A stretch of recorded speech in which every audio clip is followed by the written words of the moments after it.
Hey guys, Claire here, and in today's video we're going to talk about all things Harry and Meghan. There's been so much going on in the House of Sussex, especially as it relates to Prince Harry, so let's get into it. A few of my favorite moments from the Wellchild Awards was when Prince Harry was laughing and having a blast with this adorable little boy who loved to play with his beard. I can only imagine how much of a fun dad Harry is with Prince Archie and Princess Lilibet. Another Wellchild awardee, Scarlet Cripps, gifted the Duke 4 glass hearts filled with love. Harry was gifted one of the hearts, one was for Meghan, and one for each of the children. Now, this adorable little girl said that she wanted to give Harry these glass hearts because he wasn't getting an award. And to that, the Duke responded that his award is being there with them. Another one of my favorite Wellchild moments happened while Prince Harry was giving his speech. So, keep being you. You've got this, and we've got you. We got you too.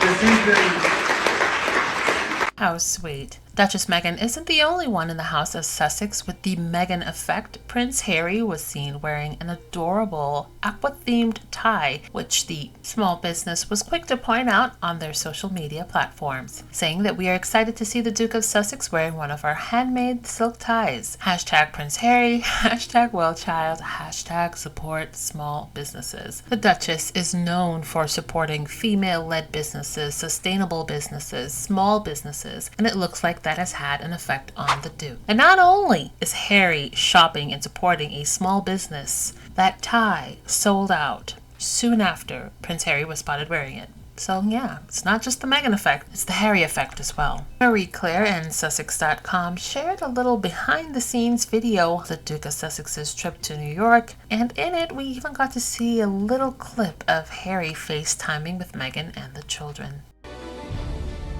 Your activism, your compassion, I know that my mum would be incredibly proud of you guys. Let us also remember the power we have to create the change. And let's get to it. One thing's for sure about Prince Harry, he will not spend a second longer than he has to in the UK at all times. And it is truly one of the funniest things about this man. Like, he really goes in and out, taps in at the 24-hour mark, and before that 25th hour can ring on Big Ben, my dude is on a plane back home to his family and loved ones where he is welcomed in the US of A. And the reason I find this funny is not because his wife and kids are literally put in harm's way anytime they try to come into this country. It's not funny that his royal family, his father, who is currently the king, isn't providing him with security detail every time he steps foot on that treacherous island.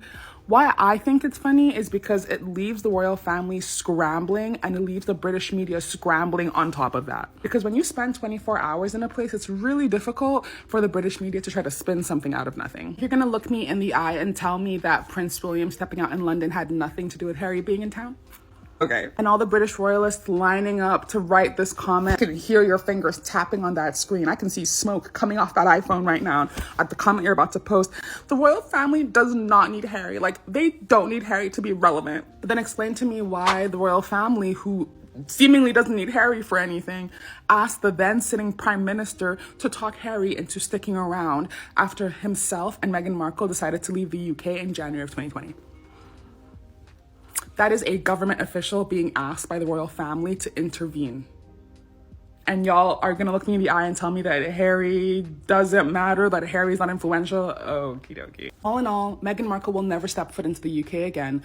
Prince Harry will continue to minimize the time he spends in the UK and will never prioritize meeting up with his father, who has stripped him of his security, or his brother, who continuously feeds negative stories to the British media about his own wife and children. And the Sussexes will continue to be international juggernauts. They will continue to visit Commonwealth countries, and they will continue to do good work. Hate to break it to y'all, they're not going anywhere. Well, except for the UK for longer than 24 hours. Prince Harry began his trip to Lesotho by meeting the king and queen in a private meeting, seen here with the princess and princes. Harry and Prince Seeso founded Santabale in 2006. That's incredible. After his meeting with the king and queen, he continued his engagements by meeting with the prime minister, underscoring the importance of collaboration in charitable efforts. Later in the day, Prince Harry joined the dedicated teams of Santabale. The evening events highlighted Santabale's ongoing commitment to supporting vulnerable children, touching the lives of nearly 80,000 children and young people every year. The youth programs empower these individuals with a better understanding of their health, education, social rights, and opportunities for creating a livelihood benefiting both their physical and mental health. In partnership with local and international allies, Santabale has ensured that over 90% of people living with HIV in Lesotho know their status and are enrolled in treatment. Incredible work. So when Harry and Meghan say show up and do good, they mean it. From London to Lesotho, it could be the title of a book. So this guy is literally stealing the media headlines wherever he goes. Charity work in London, charity work in Lesotho. He's using his influence and the massive media attention he gets to shine a light on his charities to help them do more with less money.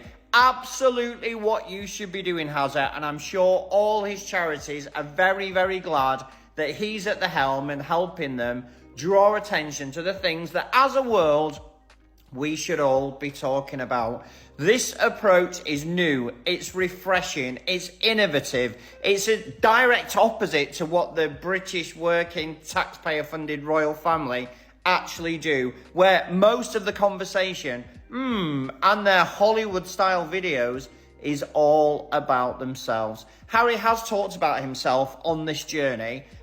He's also talked about his mum. But the main thing he's talked about is the work, with a capital W, that he's there to do. Good on you, Hazza. Keep doing the work. Prince Harry also attended a private panel discussion and dinner in Johannesburg hosted by Santabale. The event brought together influential figures from leading corporate foundations. Panelists, including from Google.org, shared insights on how collaboration can amplify impact and increase opportunity. Prince Harry said, "I've made it one of my life's missions to create a platform for young voices. And we've seen time and time again that young voices, when they're listened to, have solutions. By partnering with corporate allies and philanthropic organizations, we can amplify our impact and create a brighter future for generations to come." Isle of Britain has 4 full-time working royals. They even had their Duchess make an appearance this week. You know, the one who had a whole PR campaign to lessen the public's expectations of her? Yet the papers just want to focus on Meghan, who left them over 4 years ago. Obsessed. Harry's wife is a public figure, but she's also an American private citizen who does not take funds from the British taxpayer like others. Prince Harry is currently traveling the globe doing service work, and it's directly following their joint visit to Colombia. In my humble opinion, I think that as a couple, they decided to have one parent stay home with their very young children and also have at least one of the co-founders of their family production company and foundation be there to continue to run it. The British papers need to do some real focusing inward instead of being obsessed over Harry and Meghan. Or maybe just fairly focus on the good work that they're doing, because at this point, the invisible contract is no longer lucrative. The current monarchy is a shell of its former firm, and I believe that readers want uplifting stories, not cruel, unstable pettiness. Anyway, if you're like me and you prefer words like space,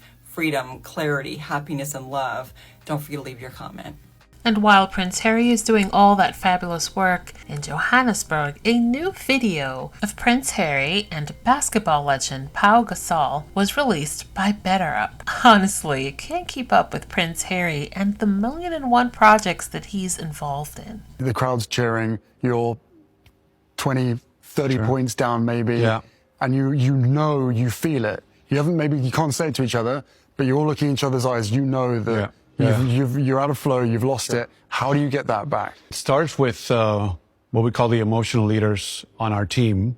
It could be the coach, or it could be a player. Those emotional leaders recognize those moments, which helps kind of like regroup there. But timeouts can be like us next to each other, but in our own world with our own concerns and frustrations about plays or such situations. Or it could be a time where we connect and say, hey, let's figure this out. Let's go out there. Let's kick some butt, you know. And, your mind's leading it. The yeah, body's coming behind. and mine kind of going with that feeling, Yeah. and kind of, oh, I'm tired. I can't anymore. Or it's too hard. Or this guy seemed too strong. But then, really, the champions and the moments where you are able to excel is when your mind is strong. I'm like, you're not listening to any of that.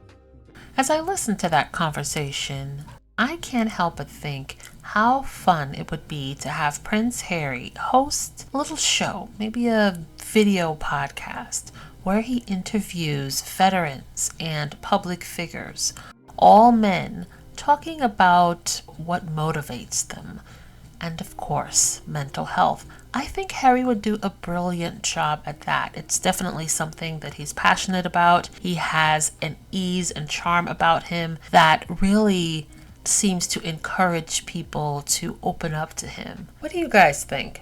Speaking of motivating public figures, Nacho Figueras recently did an interview where he talked about their upcoming Polo show on Netflix. So the Polo dog, which has gotten a lot of attention lately about a lot of about where does it come from, which I love. There's no such thing as bad press. The game is not about Harry. It's not about me either. We are both, we both participate and help produce the show. But this is about the U.S. Open and following 6 guys that are, main polo players in this U.S. Open, and we're going to show you the kitchen of the polo life in the most important tournament in America, which is the U.S. Open. And it's been an honor to be his friend and help him in all his good missions for a very long time. Whenever we play polo, But if you had to pick.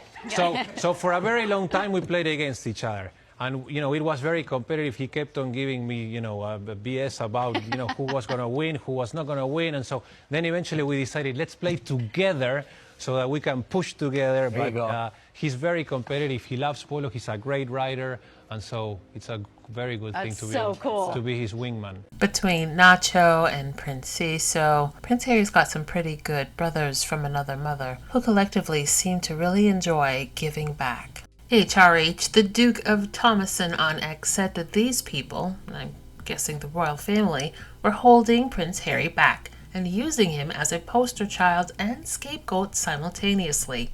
No wonder his departure is such an issue for them. And I agree. Simultaneously using him as a workhorse and scapegoat. Unbelievable. Prince Harry's work throughout the past week far surpasses some quote-unquote working royals. And that doesn't even include their trip to Canada, or their tour to Nigeria, or the most recent tour to Colombia. Harry and Meghan, especially Harry with these recent events, are showing the quote-unquote working royals how it's really done. It was recently revealed that Harry and Meghan's global press secretary, Ashley Hansen, has launched a new firm, and she continues to keep the Sussexes as key clients. Now, here you see the difference between the US media and the UK tabloids. There's the fact and there's the fiction. Shame on you, Jennifer Newton. Like Meghan said, they don't report the news, they create the news. Have you guys seen the conversation with Anna Pasternak from Meredith Constant? The entire conversation is on her Substack, so check it out. Shocked by the reaction to that telepiece. It created so much more of a fanfare by William and Kate reaching for the lawyers. I mean, they set out to sue Condé Nast for this piece. I had the world's media trying to get me to speak, and Tatler said, please, whatever you do, do not speak.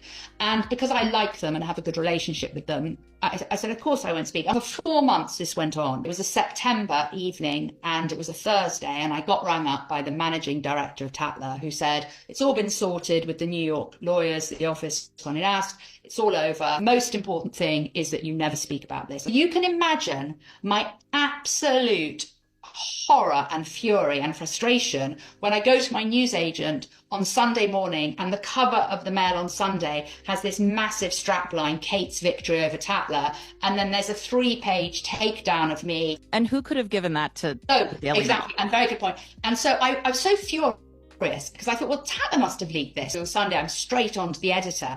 And he said, we are absolutely furious as well. We had nothing to do with that. A journalist came up to me in the green room and she said, I just had to tell you that you were completely right. Everything you said was right. This is years later. That William Zachary reached out to the Mail on Sunday on that Friday. We were told, all on the paper, to write this piece about you. We all like you. We didn't want to do it. I was given absolute proof. And I just said to her, oh my God, thank you so much for telling me. And she's like, oh, I thought you'd be furious with me. I said, no, I'm not furious with you at all. I said, it's just so comforting when you know the truth and you've spoken the truth, and yet you've tried, it's tried to be told that that's not the case, just to hear someone saying you were right. I went on the Princes of the Press documentary and I said this, but of course, even Amal Rajan was watered down. The things that I was saying on that documentary were a lot stronger, but by this point, the Palace had put pressure on the BBC. Like I said before, if you're interested in seeing this in full, check out Meredith's Substack. Now, Anna isn't the only one who has pointed out how litigious Kensington Palace, or specifically Prince William, is. Emily Andrews, and both Emily and Anna has engaged in a lot of negative stories about Harry and Meghan as well. So it's not like they're Harry and Meghan fans. But Emily, in this 2020 tweet, said that a couple of years ago, Prince William was pretty upset with me. I'd called him a hypocrite for launching Saving Wildlife initiatives the same week as going big game shooting. More seriously, I'd called Will's work shy and that he didn't want to face up or take on his full-time royal role. It was true, but also pretty hurtful. His press secretary, in effect, tried to get me sacked for writing it. Harry and Meghan told us that a lot of the problems came from Kensington Palace. It told us about their relationship with the press. It told us about the constant leaking from the unnamed palace sources. It told us about the gaslighting. It told us about this vindictive, competitive, controlling nature. So is it normal for, and do you think it's true, that some of the royal households have been leaking on the other royal households, like Meghan and Harry? Oh, without a doubt. I mean, yeah, absolutely. I mean, they can deny it all they like till they're blue in the face, but there's been an awful lot of leaking, particularly from Kensington Palace, about how things were developing. I don't think we're going to get him back, but I believe the whole gigantic furore around Harry, the kind of incessant clickety-click, the headlines, the negativity, is because we were hurt. Because he left us. Yes, we love him. Yeah. We actually know that he has bundles of charisma. He tracks us back to his darling mother. Yeah, he's made a few mistakes. Who doesn't? He's been trying life outside a couple of institutions called the Army and the Royal Family. And it ain't always easy, life of hard knocks. We love him and we want him back. Would you want it back, Russ? King Charles recently gave a speech where he said, let the country move on from the recent cost of living challenges by prioritizing wealth creation for all communities. Brother, I would have worn a different outfit for this chat. Like, yeah, where is all the wealth?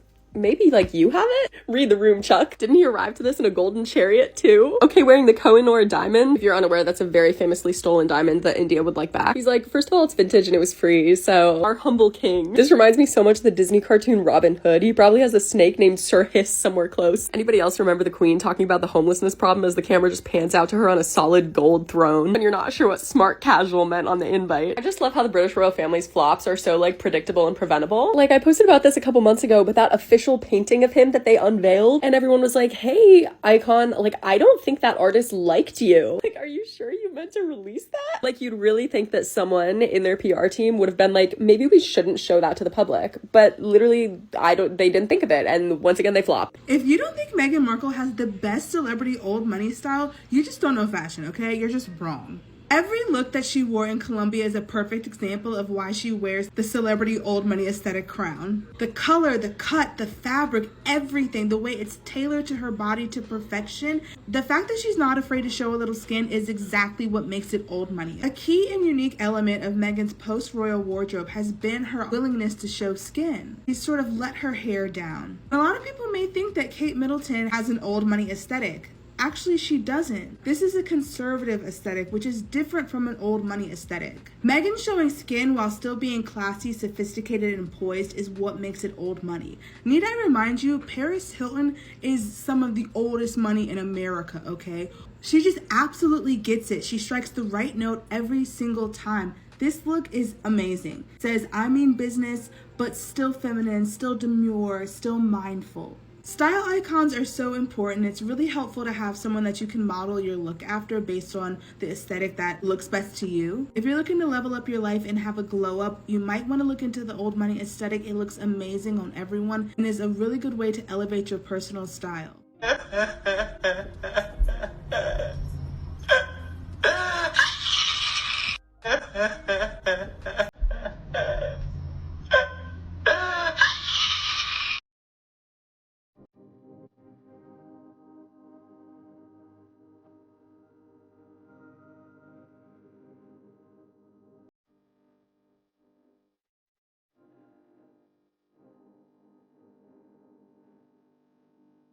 Thanks for watching. Don't forget to like and subscribe. Also, hit that notification bell.